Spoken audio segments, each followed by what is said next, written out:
네, 지수가 비교적 큰 폭으로 하락하고 있죠. 1%대 하락률을 기록하면서 1944선까지 내려왔는데요. 외국인의 순매도 규모도 계속해서 커지고 있는 양상입니다. 2,400억 원을 넘어선 상황이고요. 지금 선물 시장에서도 2,800억 원대, 2,800 계약대 지금 순매도 물량을 외국인이 내놓고 있는 상황입니다. 자, 대형주들에 대한 투자 전략 많이들 궁금해하실 것 같은데요. 코스피 200 종목을 중심으로 투자의 정석, 투자 전략 세워드리겠습니다. KB투자증권 도곡 PB센터의 김재현 차장과 함께합니다. 안녕하세요. 안녕하세요. 네, 먼저 오늘 시장 어떻게 보세요? 일단 시장 흐름 그렇게 좋지가 않습니다. 일단 어제장에서 좀 외국인들 대량으로 좀 매도할 수 있는 여건들이 좀 포착이 됐는데요. 일단 어제 같은 경우에도 뭐 매도는 했지만 매도 규모보다도 좀 주목할 만한 점이 풋옵션을 좀 굉장히 많이 샀습니다, 어제장에. 예, 그렇기 때문에 약간 지수를 하방으로 보는 것을 좀 느낌이 오긴 했었는데요.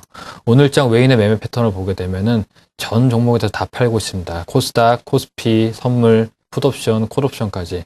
시장을 판다는 의미가 강한데 이렇게 매도가 나올 때는 지수의 하방을 보고서 베팅한다는 쪽이 맞다고 보여지겠습니다. 일단 오늘 같은 장에는 뭐 다들 빠져서 힘드시겠지만 자동차 업종, 뭐 걱정이 제일 많으실 텐데요. 자동차 업종에 대해서 한번 좀 말씀드리도록 하겠습니다. 지금 같은 경우에는 현대차도 좀 많이 빠지고 있지만 기아차의 낙폭이 상대적으로 굉장히 크게 나오고 있습니다.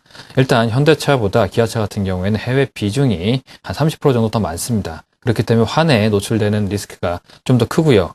그런 요건들 때문에 지금 상대적으로 좀 더 많이 빠지고 있습니다. 그 자동차 업종의 투자 포인트 같은 경우에는 환율과 신차 효과가 가장 큽니다. 환율 굉장히 좀 우호적이지 않고요. 신차 6월까지 마땅하게 좀 대형 신차가 나오기 좀 쉽지가 않습니다. 그렇기 때문에 6월 달까지 반발 매수세를 제외하고는 큰 폭의 상승을 좀 보기가 힘든 상황이겠습니다.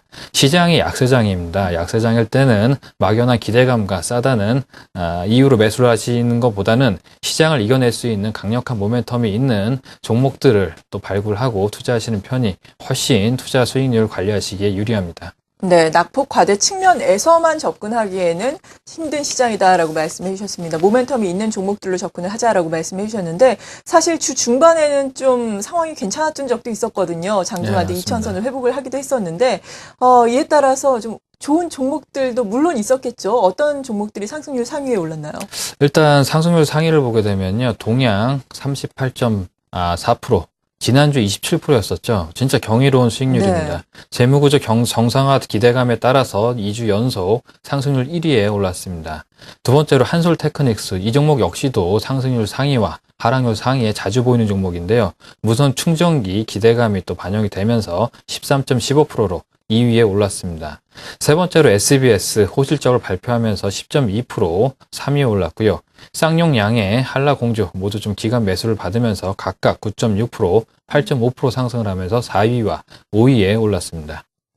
네. 반면에 좀 부진했던 종목들은 어떤 것들이 있었습니까? 예, 대표적으로 뭐 지난 한 주 한국가스공사 굉장히 좀 고민이 많으셨을 겁니다. 네. 주간 하락률 기준으로 마이너스 13%, 예, 뭐 미수금 유동화 우려감과 유상증자 이슈가 반영이 되면서 하락률 1위에 올랐었고요. LG 생활건강 또 LG 상사, 아모레퍼시픽 모두 다 좀 시장의 예상치보다 실적이 하회를 하면서 2위와 3위, 4위에 올랐습니다. 하락률로는 마이너스 9.8%, 마이너스 8.6%, 마이너스 7.1%, 그리고 마지막으로 현대건설, 그동안 좀 잘 올라왔던 종목인데요. 최근에 올라왔던 것들에 의해서 차익 실현이 나오면서 하락률 5위에 마이너스 7%로 올랐습니다. 네, 시장이 이렇게 지지부진하고 답답한 상황이지만 그래도 상승과 하락률 상위 종목들에서 보셨듯이 종목 선정을 잘 한다면은 또 상승률 크게 나타날 수도 있다는 점 염두를 해두시면 좋겠습니다.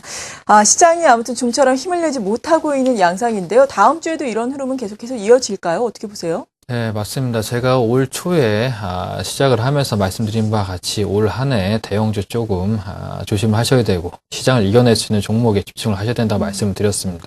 일단 뭐 제일 큰 원인은 아무래도 뱅가드의 벤치마크 변경에 따른 이유가 있겠죠. 하지만 그렇다 치더라도 한국 관련 해외 펀드에 또 한국 내에 자금 유입이 좀 굉장히 좀 빠르게 들어오고 있습니다. 그런 것을 고려해 본다면은 뱅가드만의 우려로 지금 외인이 매도를 하고 있다는 결론은 아니라는 것이 좀 나오게 됩니다. 그렇다면 저는 원인을 환율에서 한번 찾아봤습니다. 일단 워낙 강세 때문에 외국인에게는 국내 증시 주가가 지금 굉장히 좀 레벨이 올라간 상황인데요. 달러로 환산한 코스피는 작년 고점을 넘어선 상태입니다. 현재 환율 대비 1년 전 원달러 환율을 1134원 기준으로 하면 20일 코스피 종가는 2131포인트, 또 예전에 금융위기 이후에 또 강세장이 시작됐던 2009년 3월 초 환율 1570원을 기준으로 한다면은 현재 2951포인트까지 높아진 상황입니다. 네. 그렇기 때문에 외국인 매도를 해도 상당히 차익이 남는다는 거겠죠. 그렇다면은 지금 여기서 우리가 주목해야 될 점은 외국인 매매에 영향을 좀 덜 받고 시장을 이겨낼 수 있는 강력한 모멘텀 무엇이 있겠는가. 주가는 제가 여러 번 말씀을 드리지만 역사적 움직임을 그렇게 크게 벗어나지 않습니다. 그렇다면 지금 우리에게 있는 것은 중국 춘절이 있겠죠. 중국 춘절 관련해가지고 여러 번 말씀드리긴 했는데요. 관련주의 주가 보면은 주가는 코스피는 좀 약세를 보였지만 관련주의 주가는 일단 보합 상태를 유지하고 있거나 아니면 오히려 강세를 띠는 종목군들이 많이 있습니다. 그만큼 시장의 강력한 테마란 말씀입니다. 일단 종목군들을 보자면은 아모레퍼시픽, 코스맥스, 한국콜마, 오리온, 락앤락, 베이직하우스, CJ 오쇼핑 등이 있습니다. 하지만 아쉽게도 이 중에 코스피 200 종목이 이렇게 많지는 않습니다. 네. 그렇기 때문에 제가 선별적으로 좀 소개를 해드리겠는데요. 일단 이들 종목들의 공통점은 중국 매출 비중이 높고요. 중국에 대한 매출액 신장률이 매해 2자릿수 이상씩 성장을 한다는 거겠죠. 그렇기 때문에 지금 정도 시점이라면은 꼭 포트에 편입을 시켜야 될 시점입니다. 네, 그렇다면 이 중국 관련주 중에서 코스피 200 종목에 편입된 종목을 오늘 관심 종목으로 제시를 해주시는 건가요? 맞습니다. 네, 소개해 주시죠. 네, 베이직하우스가 있습니다. 네. 중국 춘절 관련해서 최선호주는 일단 코스피 200 종목이 아닌 경우가 많습니다. 일단 지난번에 제가 에이블 CNC 코스피 200 편입과 함께 한번 소개를 해드렸었고요. 그 후의 흐름 굉장히 양호했습니다. 일단 베이직하우스를 보겠습니다. 실적 같은 경우에는 매출액 1,813억 원, 전년 동기 대비 11.8% 성장을 합니다. 영업이익 같은 경우에는 267억 원, 무려 74.5% 성장을 하고 있습니다. 시장 컨센서스인 매출액 1,814억 원과 영업이익 264억 원을 충족할 전망입니다.